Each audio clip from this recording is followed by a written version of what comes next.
보라, 내가 새 일을 행하리니 이제 나타낼 것이라. 너희는 유혹의 욕심을 따라 썩어져가는 구습을 따르는 옛 사람을 벗어버리고 오직 너희의 심령이 새롭게 되어 하나님을 따라 의와 진리의 거룩함으로 지으심을 받은 새 사람을 입어라.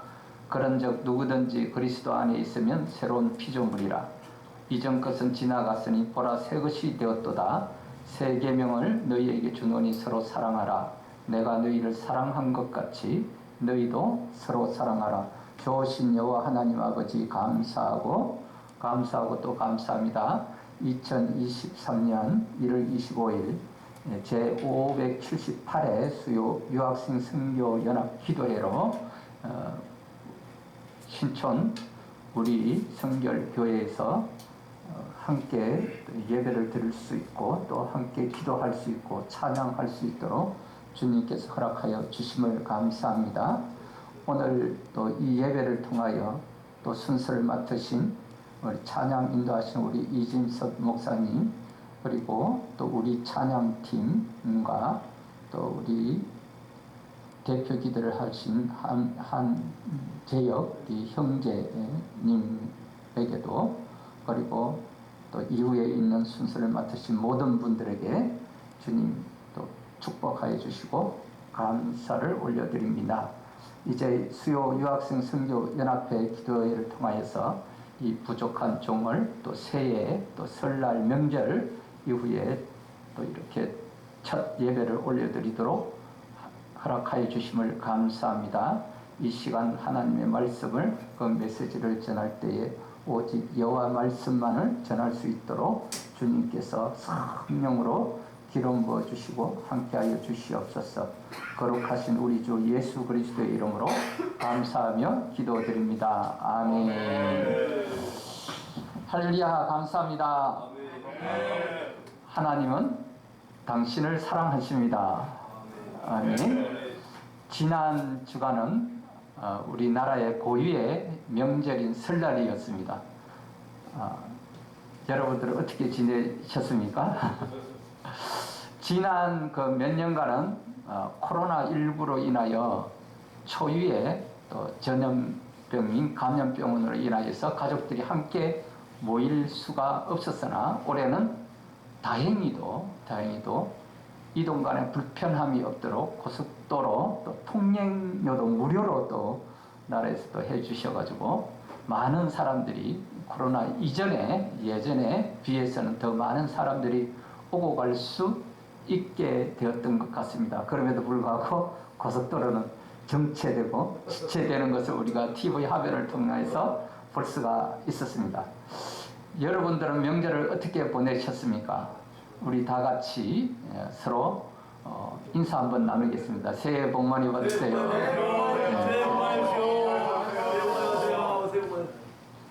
오늘 우리가 또 함께 나누고자 하는 말씀은 이사야서 61장 1절에서 3절의 말씀을 또 근거로 하여서 구원의 아름다운 소식이라는 제목으로 함께 나누고자 합니다. 구원의 아름다운 소식, 너무나 멋지지 않습니까? 그죠?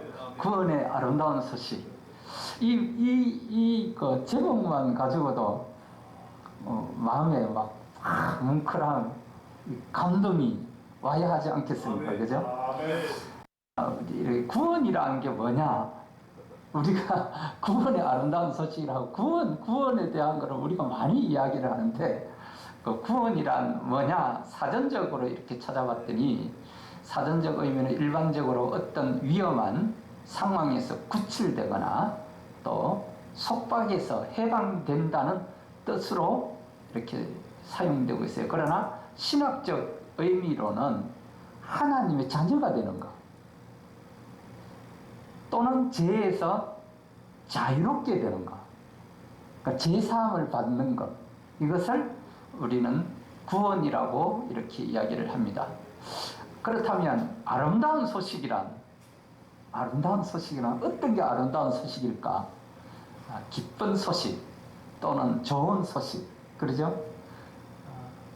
즉 다시 말하면 메시아 예수 그리스도 그 복음을 우리가 전하여 듣거나 또 전파할 때 그 소식이 곧 복음이라고 우리가 일컬어 말하는데, 그 소식을 우리는 아름다운 소식이다. 다시 말하면 예수 그리스도의 이야기를 우리가 전하고 또 듣고 할 때 그것을 아름다운 소식이라 이렇게 이야기를 할 수가 있겠습니다.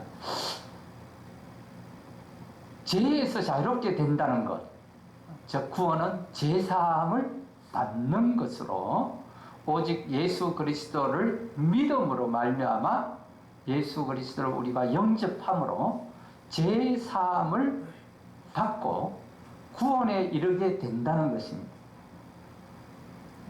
예수를 믿는 여러분들은 구원을 받으셨습니까? 아멘. 받았잖아요. 그죠? 구원을 받았습니다. 그러나 그 믿음이 우리가 계속되기 위해서는, 또 영속되기 위해서는 우리는 그 주의 기름 부으심을 계속 받아야 돼요. 주의 기름 부으심을 계속 받아서 성령으로 우리가 충만함을 계속 유지해 나가야 한다. 그것이 우리의 그리스도인들의 삶이다. 이렇게 이야기를 하고 있어요. 나는 구원 받았으니까 난 땡치고 세상에 나가서 막 놀아도 돼? 그건 안 된다는 거죠. 그죠? 이태원에 가서 귀신 탈을 뒤집어 쓰고 술 먹고 뭐 이렇게 놀아도 되겠습니까? 안 된다는 거예요. 그죠? 오늘 제목인 우리가 구원의 아름다운 소식은 메시아, 그 예수 그리스도의 복음의 소식을 가난한 자들에게, 가난한 자들 중에서도 심령이 가난한 자들에게 그 예수 그리스도의 소식을 전하게 하려 하신다고 말씀하고 있습니다. 여러분들은 이번 명절을 통하여 이 기쁜 구원의 아름다운 소식을 전하였습니까? 이렇게 묻는다면 가족들이 모이잖아요. 서로 안 믿는 사람도 있고 안 믿는 사람도 있을 터인데, 우리가 그곳에서, 그 중심에 서서 우리가 예수 그리스도의 복음을, 구원의 아름다운 소식을 그들에게 전하여 보았는가요? 전하지 못하는 사람들도 있을 테고, 강하고 담대한 믿음을 허락하여 주시면 입이 안 떨어져요. 그래서 특히 또 이 가족들한테는 더 막 이 말을 했다가 또 뭐 서로 또 어르렁거리고 서로 안 좋아할까봐 더 말을 또 가족들한테 더 잘 전하지 못할 때가 우리가 있습니다. 오히려 밖에 나가고 모르는 사람한테는 잘 전하다가도 가족들한테는 잘 전하지 못하는 그런 경향이 우리에게도 있습니다. 그것은 왜? 우리에게 주의 기름 부으심이 성령으로 충만하지 않았기 때문에, 강하고 담대한 믿음이 없기 때문에, 동기가 우리는 드러나지 않기 때문에 구원의 아름다운 소식을 전하지 못하고 있다. 또는 그러면 여러분들은 그 구원의 아름다운 소식을 혹시 어떻게 받았습니까? 여러분들도 구원의 아름다운 소식을 누군가로부터 전해 듣거나 전해 받았다는 거예요. 그렇기 때문에 그때에 우리의 그 감동이 있었기 때문에 우리가 지금 지속적으로 예수 그리스도를 믿고 우리가 이 교회 공동체를 함께 나와서 또 우리가 이 수요 연합 기도회를 통하여서 또 함께 기도하며, 그리고 우리의 여기에는 함께 하지는 못하지만 우리나라에 와서 외국에 우리 청년들이 지금 유학 와서 다니는 그들을 위해서 보이지 않는 곳에서 주의 동절과 또 우리 성도님들과 또 선교사님들이 그때와 또 그 분들의 그 메시지를 통하여서 이곳에서 우리가 계속 이어나가며 기도하며 예배를 드리고 있다는 거예요. 그것이 578회까지 왔지 않습니까? 그죠? 그런데 이 기도와 이 예배와 이 찬양이 여기서만 우리가 드려지지만 그것이 하나님 나라로 하나님께로 올라가면 그 향기가 우리나라에 와 있는 유학생들에게까지 전하여 질다는 거예요. 그것이 구원의 아름다운 소식을 우리는 전하기 위하여 이곳에서 함께 모여서 기도하는 줄 믿습니다.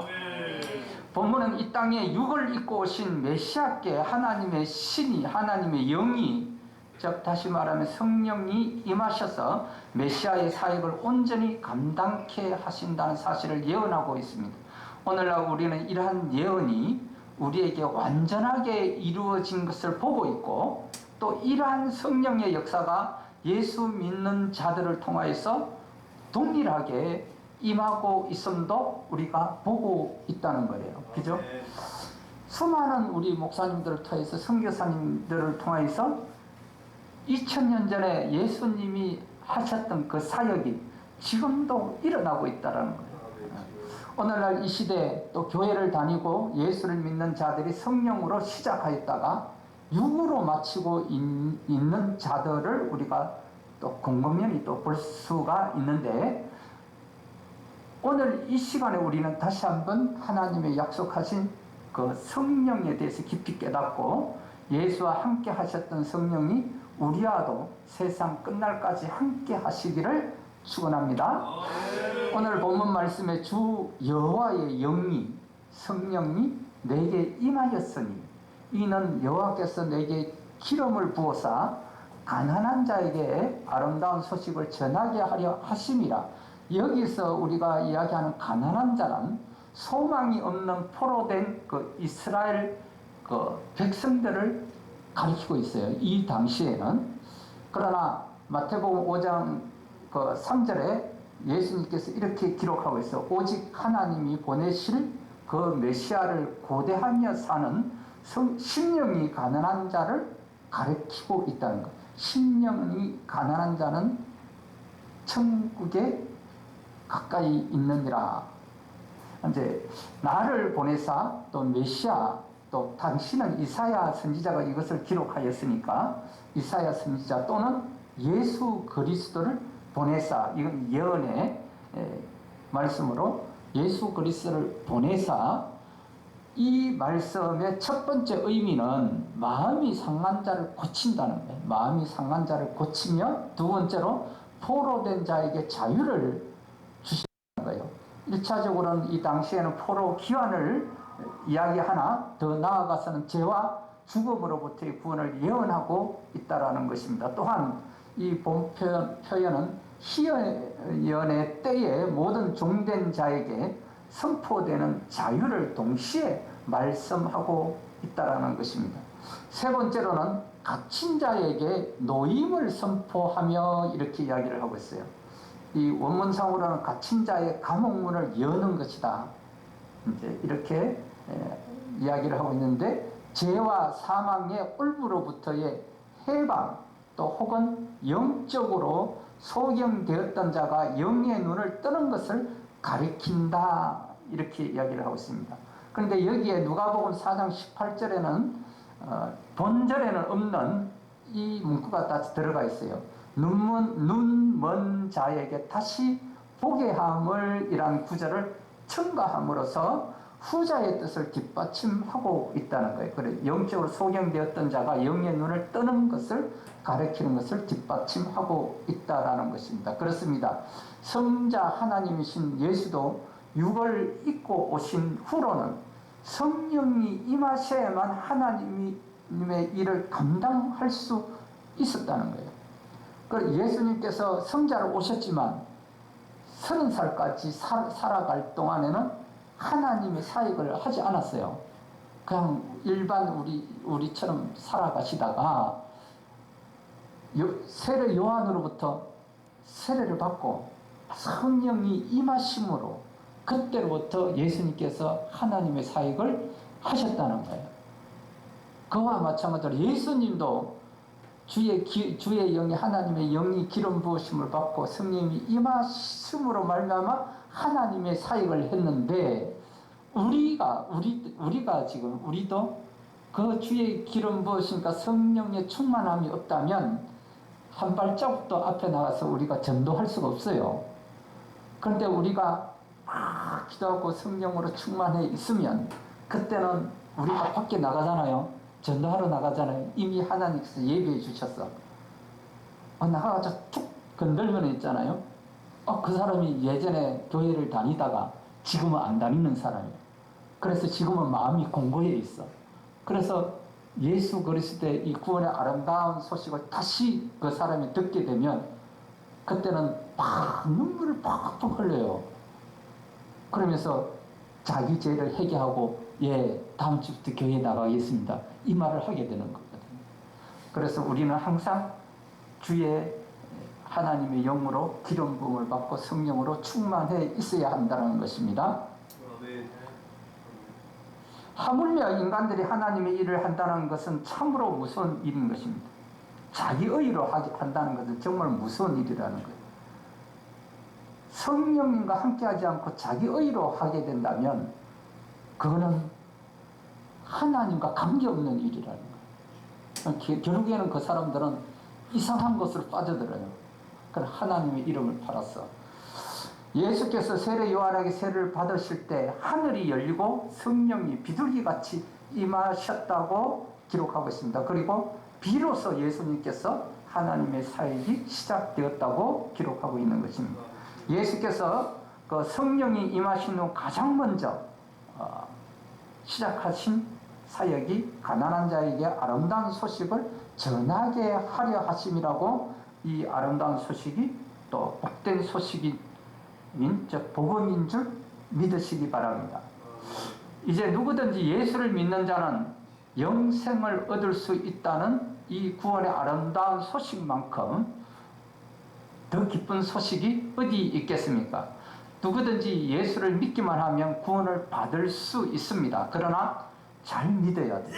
그죠? 잘 믿어야 합니다. 끝까지 인내하는 믿음으로 하나님의 말씀에 순종하면 나에게 주어진 구원을 지켜내야 한다는 것입니다. 이 구원의 아름다운 복된 소식이 누구에게 전하여진다고 하였습니까? 첫 번째로는 가난한 자에게 전하여진다고 하였습니다. 이 가난은 곧 심령이 가난한 자를 의미하고 있습니다. 예수님은 성령이 임하신 후 그 첫 설교에서 하신 말씀이 심령이 가난한 자는 복이 있나니 천국이 저희 것이며 라고 마태복음 5장 3절에 말씀하고 있습니다. 이 심령이 가난해야 아름다운 소식을 들을 수 있는 준비가 되어 있다는 거예요. 자기 의가 드러나서 자기가 잘났으면 절대로 이 구원의 아름다운 소식을, 예수 그리스도의 복음을 받아들이기가 쉽지가 않아요. 그보다 내가 더 잘났으니까. 그래서 이제 학벌이 좋거나 또 이 부자, 돈이 많거나 자기가 염려 걱정이 전혀 없는 사람들한테 가서 예수님의 이 복음을 전하려고 하면 정말 기도를 많이 하지 않으면 쉽지가 않다라는 거예요. 왜? 그들의 심령이 공고해 있기 때문에, 공고해 있지 않고 아주 강팍해 있기 때문에. 그래서 그들의 심령이 가난해 있으면, 공고해 있을 때 우리가 구원의 아름다운 소식을 전하면 그들이 받아들이기가 쉽다라는 거예요. 예수님은 그러한 심령이 가난한 자들을 위해서 이 땅에 나를 보내셨다라고 하고 있습니다. 심령이 가난한 마음으로 진실되게 복음을 듣고 믿는 자들에게 영적으로, 육적으로 치료를 하여 주시고 자유함도 허락하여 주시겠다고 말씀하고 있습니다. 예수님은 이 말씀대로 그대로 실천하셨습니다. 예수님은 심령이 가난하고 소외된 자들을 찾아다니셨고 그들의 상한 마음을 치료하여 주셨고 악한 귀신들을 쫓아내어 주셨습니다. 오늘날도 이러한 예수님의 역사는 계속해서 일어나고 있습니다. 그러므로 예수를 믿는 자들이 필수적으로 가져야 할 것은 말씀을 듣고 나의 죄를 회개하고 심령이 가난한 자가 될 때 성령의 영적인, 육적인 치료가 임하게 될 것입니다. 제가 예전에 젊은 청년 시절에 살린으로 이제 선교 여행을 가서 전도 여행이라고 그러죠. 선교 여행을 갔는데 그 당시에 이제 전도사님 한 분하고 신학생 이제 6명하고 이제 그때는 제 혼자 이제 신학교를 안 다니는 일반 청년이었는데 이렇게 8명이 갔어요.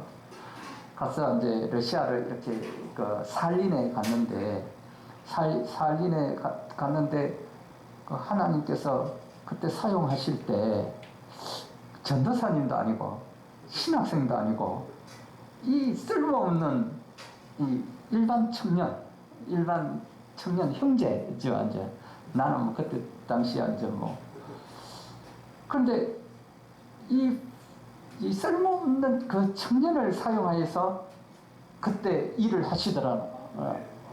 그래서 그 놀라운 것을 경험했어요. 그때 우리가 묵고 있던 사람의 그 주인이 그 당시에 그 유지노 살린스커, 그러니까 남살린이라고 그래요. 그 살린도 길게 돼 있어요. 남과 북으로 이렇게 돼 있는데 그 유지노 살린스커에서 굉장히 갑부예요. 최고의 갑부. 그런데 그 사람이 우리 한국의 2세, 1.5세대 2세인데 이 사람은 일본에서 고등학교를 나오고 모스크바에서 러시아에서 대학을 나왔어요. 그래서 이제 공산당 당원이 되어가지고 서기로 이렇게 뭐 진급을 하려고 하니까 코레아스키라고. 이제 일본에서는 조센직 뭐 이렇게 하지만 러시아에서는 코레아스키라고 그래요. 그 한국 사람이라고 진급이 안 돼요. 진급이. 그러니까 내가 배울 만큼 다 배웠고 내가 할 만큼 다 했는데 남들보다 더 2배로 열심히 하는데 진급이 안 되니까 도저히 그것은 견딜 수가 없더라는 거예요. 그래서 나와가지고 내가 돈을 벌었겠다. 여기서 살려면. 그때 당시에는 우리나라 사람들 길거리에서 남전 이렇게 하고 뭐 물건 팔고 그러면서 이제 러시아 뭐 군인들이 경찰이 오면서 비키라고 군합발로 가지고 차면은 그냥 쫓겨다니고 이런 시절이에요.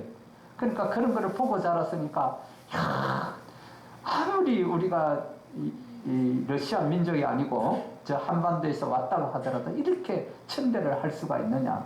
그래서 이 사람이 돈을 벌어야겠다. 그래갖고 돈을 벌기 시작했어요. 그런데 그 돈을 벌었는 게 나쁜 것으로 다 동원해갖고 돈을 벌었어요. 뭐 예를 들자면 인력사 또 뭐 마약 뭐 이런 데도 손대고 어떻게 해서 돈을 벌어서 당시 최고의 갑부가 됐는데 그 당시에 그 고르바초프가 러시아가 10개, 10몇 개 나라로 분열되면서 갑자기 돈이 없고 나누어졌으니까 이 사람한테 돈 빌리러 왔대요. 그래서 고르바초프가 살린을 방문했던 걸 우리가 뉴스에 본 적이 있어요. 얼마나 놀라요. 그런데 이 집에서 우리가 묵고 있는데 이 집 뭐 호텔도 있고 병원도 있고 뭐 정비 공장도 있고 스키장도 있고 뭐 없는 게 없어. 그런데 이분이 이제 그 극장을 하나 빌려줘 가지고 우리가 이제 예배를 이제 드리고 있는데 그때마다 하나님이 사용하시더라고. 어떻게 사용하시는가?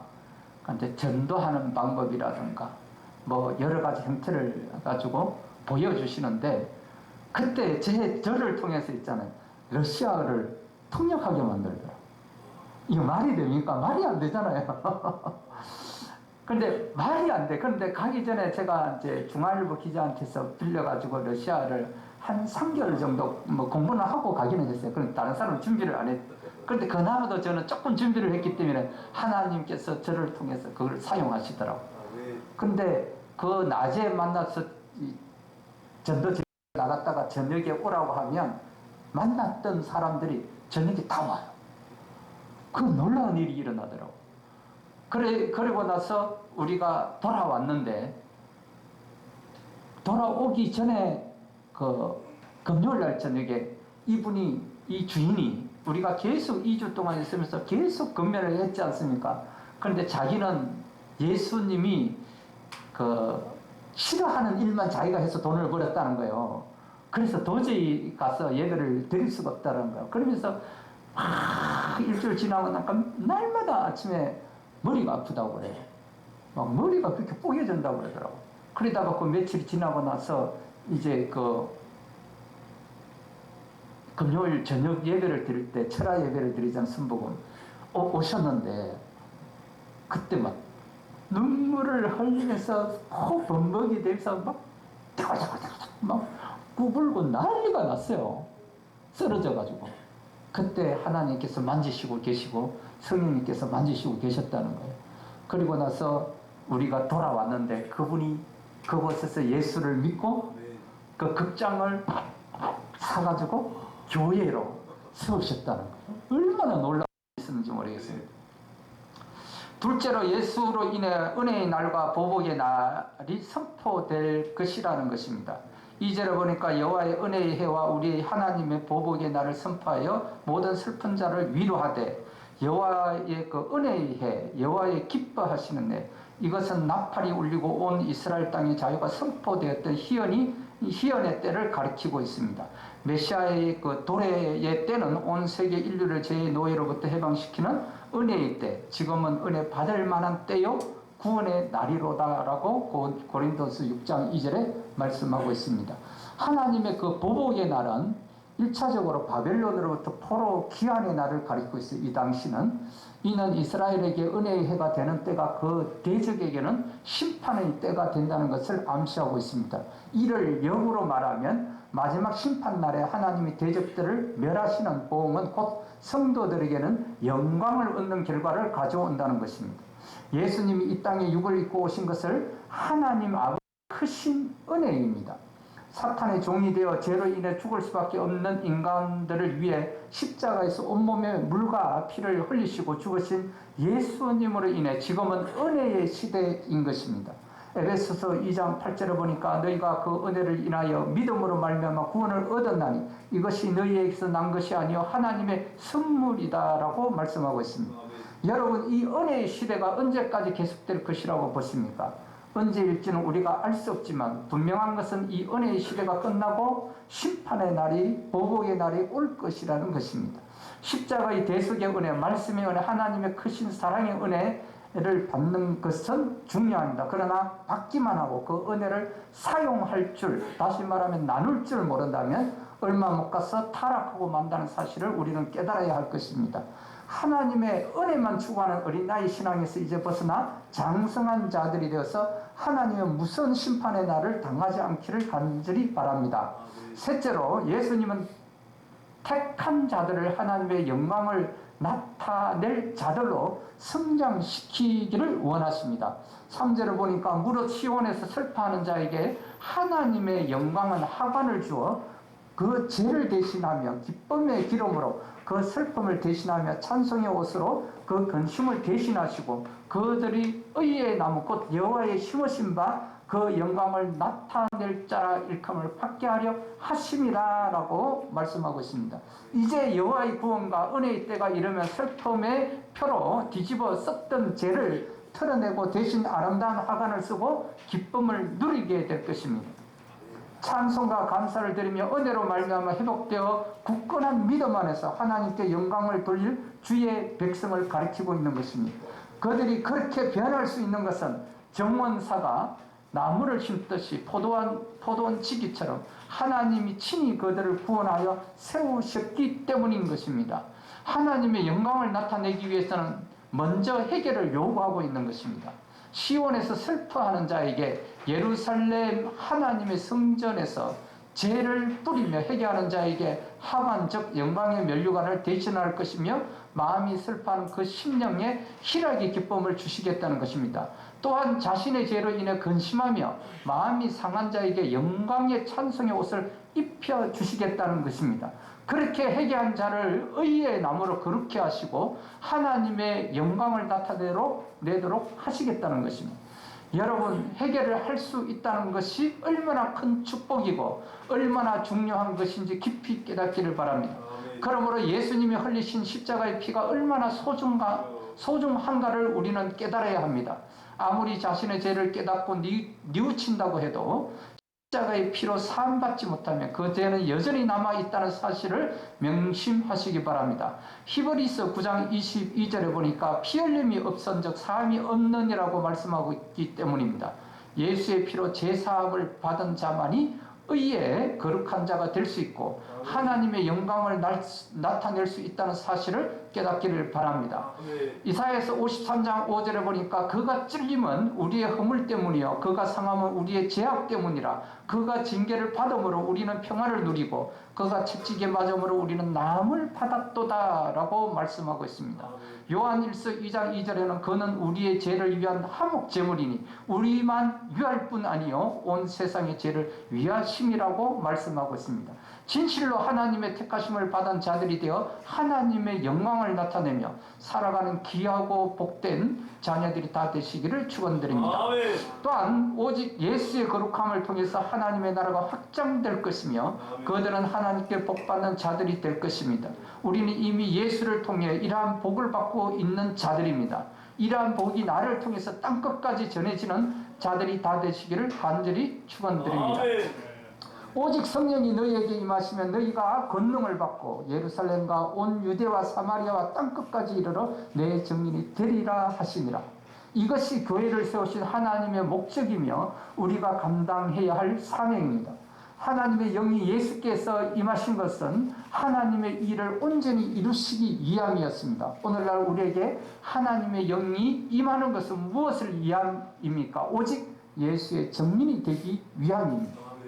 예수님이 하나님의 영이 임하셔서 가난한 자들의 기쁜 소식, 구원의 아름다운 소식을 전하고 마음이 상한 자들을 고치시고 악한 영들에게 잡힌 자들을 포로된 자에게 자유케 하셨듯이 우리도 하나님의 영으로 하셔서 오직 예수 이름 가지고 나아가서 온 세상에 이 기쁜 소식, 구원의 아름다운 소식을 전해야 할 것입니다.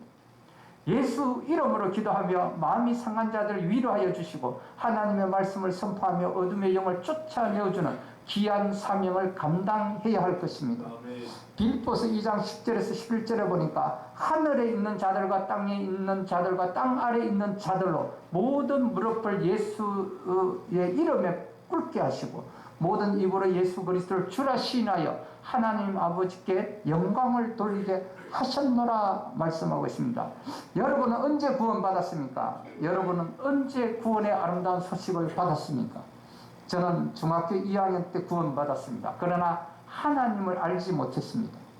86년 서울에 처음 올라왔을 때 다시 인도함을 받았으나 여전히 세상 죄악 가운데서 방황하다가 교통사고로 죽었다가 3일 만에 살아나서 성령님께 붙잡힌 바 되어 선지동산으로 또 국회의 파수꾼으로 나라와 민족을 위한 국가 순례자로 사명을 감당하고 있는 가운데 하나님의 은혜의 선물로 아반떼 자동차를 선물로 받기도 하였으며 병원에서 수술을 받을 때는 모든 수술비를 하나님께서 감당케 하시고 지난해에는 놀라운 기도의 사명으로 모세의 부르심으로 청와대 지사는 백악산에 올라 40일 동안 기도하게 하시고 여호수아의 여리고 기도 행진으로 여리고 성이 무너졌던 것처럼 700년 동안의 이 나라의 도읍으로 견고한 진이었던 청와대가 무너져 내리는 것을 목도하였습니다. 이제 하나님께서 세우신 이 나라의 지도자로 하여금 이 나라를 새롭게 갈아엎고 새롭게 건설하시기를 원하며 지난해 정기국회 회기 동안에 하나님께서는 두 기둥의 제단을 쌓게 하시고 정한 날에 두 날개로 덮으시며 보라 내가 새 일을 행하리니 광야의 길을 내시고 사막의 강을 내시며 위대한 일을 나타낼 것이며 바다의 부가 내게 돌아오며 이방 나라들의 재물이 내게로 오게 할 것이며 세계의 무대의 그 중심이 되게 하시며 주의 기름 부으심으로 구원의 아름다운 소식을 전하며 주 여호와께서 공의와 찬송을 모든 나라 앞에 솟아나게 하시느라고 말씀하고 있습니다. 올해 들어와서 지금 이 나라의 대통령이 중동과 유럽에 가서 세계의 무대의 중심에 서 있고 그 바다 건너에 모든 부가 30조 어마어마한 돈이 이 나라로 지금 오게 하고 있다는 거예요. 이게 하나님의 하시는 일이다라는 거예요. 새해에는 이 부족한 종에게도 하나님의 성전과 장막을 허락하여 주셨습니다. 이 놀라운 일입니다. 제게는 단돈 400만 원밖에 없어요. 단돈 400만 원밖에 없었는데 여호와 하나님께서 이 모든 것을 허락하여 주셨습니다. SH공사라이금 1억 1,400만 원을 주셨고 그래서 또 이것저것 이래서 또 다른 분은 뭐 100만 원, 또 120만 원 뭐 이렇게 보내오시고 해서 600만 원을 만들어서 1억 2천만 원에 이제 물건, 그러니까 집을 알아보게 됐어요. 그것도 이제 뭐 물건 분석을 해서 또 승인을 받아야 돼요. 그래서 승인을 받았어요. 그런데 집주인이 1,000만 원을 보증금을 더 달라는 거예요. 그런데 1,000만 원은 그 더 주는 1,000만 원 올시 제가 부담해야 돼. 제가 지금 돈이 어디 있어요? 있는 거 다 끌고 모아서 지금 했는데 400만 원밖에 없는데 그것도 뭐 끌고 모아서 600만 원을 채워가지고 1억 2천만 원의 집을 받는데 1,000만 원을 더 달라요. 1,000만 원 당장 제가 어떻게 구해요? 돈이 없어요. 근데 하나님한테 기도했습니다. 계속 기도했습니다. 그런데 하나님께서 한 방에 1,000만 원을 주셨습니다. 이 놀라운 일이 아닙니까? 할렐루야. 할렐루야.